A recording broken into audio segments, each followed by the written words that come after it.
Welcome to the GoalZero Toolbox Talk series. Today's Toolbox Talk. Hearing. Imagine sitting in a room, surrounded by family, yet feeling isolated, ignored, and alone. Your son-in-law is telling a story, and everyone seems amused, but you can only pick up the odd word. Frustrated, you want to say, "I can't hear you, Bill. Please speak up." But you hold yourself back.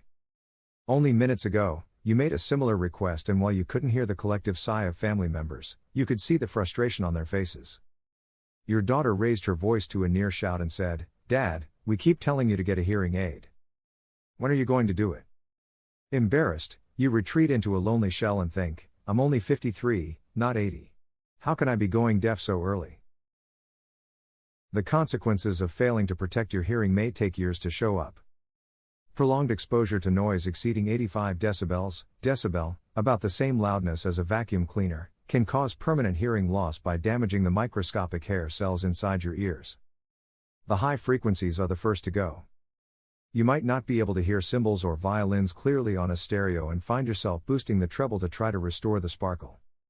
If that were the only result of hearing loss, most people could cope well, but it gets worse. Words begin to sound muffled. Did your wife's telephone message tell you to pick up a loaf of bread or to pick up Uncle Fred? In a group setting, someone who has noise-induced hearing loss can find it impossible to follow one person's voice over the background buzz of a room full of voices.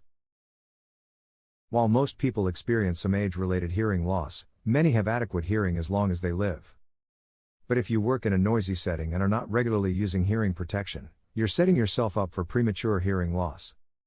Hearing aids are not a cure-all for this condition. Many people using them complain that they still can't understand all of what's said to them, especially in a crowded setting. Your hearing protection options: if you work in a situation where hearing protection is required, you have a few options to choose from. These are earplugs. These work by sealing the ear canal from the source of noise. Foam-type earplugs are designed to be worn only once and should be thrown away once they've been removed. Some earplugs are made of sturdier plastic and are designed to be reused. You can tell the difference because reusable earplugs have a stem that you grasp when inserting so that you don't contaminate the part that goes into the ear. Reusable earplugs also come in styles that have a band or string that attaches the two plugs and allows you to remove them and wear them around your neck when not in use. Canal caps. These are a variation of earplugs that are designed to fit over the ear canal, not inside it like an earplug. Some people prefer canal caps because they don't need to be inserted into the ear canal. Most canal caps have an attached string or band so that they can be hung around a worker's neck when not in use. Earmuffs. Earmuffs are a much more expensive type of protection in terms of the initial cost, but they last a long time if properly cared for and are easier to fit and wear. Earmuffs seal the entire ear with a cushioned cup that is much more comfortable. Earmuffs are good for intermittent use, but some people find them to be hot to wear for long periods.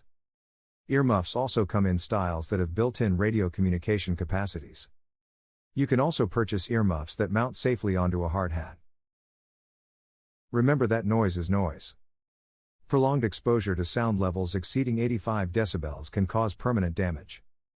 Your ears don't care whether the noise is being generated by a chainsaw or a chamber orchestra. Without hearing protection, your quality of life can suffer terribly over time.